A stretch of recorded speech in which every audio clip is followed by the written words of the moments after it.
Goeiedag julle mooi mense, hier is ons weer, hierdie wonderlike dag.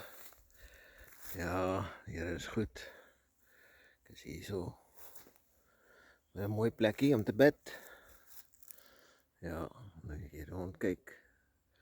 Wat ek wil sê vandag, die Here het my attent gemaak, Heilige Gees, daar is 'n groot behoefte vir Bybelstudie.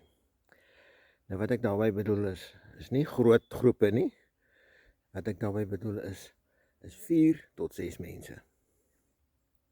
Hoor mooi wat sê ek nou, 4 tot 6 mense, elkeen met 'n studiebybel, en jou notaboeke. En in die onderwerp kom ek vir jou sê, as jy byvoorbeeld hierdie Esegiel 38 nou vat, dis muggies hier so. As jy Esegiel 38 nou vat, en elkeen, want daar's 'n klomp teksverwysings, wat goed bevestig, en weer bevestig, en weer bevestig, en elkeen kry 'n verskillende teks, en almal maak notas. Wat het jy daar gesê?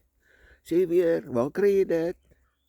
O, hierdie notas, watter Bybel het jy daar? O, okay, maar so vergelyk ons elkeen, en so bou ons 'n klomp kennis in 'n Bybelstudie. Dit is Bybelstudie, asseblief. Mense, asseblief. En onthou net een ding, iemand wat 'n Bybelstudie lei, is nie net nog 'n kerkleier wat net verder gaan op Sondag se boodskap of Woensdag se gebed nie. Nee.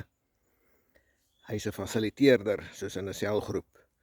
Hy moet die mense ken, hy of sy, die mense ken, moet die mense elkeen 'n kans gee, geleentheid gee om te praat, want ons ken party mense, hulle het nie remme nie. So dan moet ons net sê, wag 'n bietjie, kom ons gee vir Kosie 'n bietjie kans. So dan, hy moet die gesprek en die Bybelstudie bestuur. En kom ons probeer by die punt bly. Kom ons probeer bly by wat Esegiel 38 sê byvoorbeeld.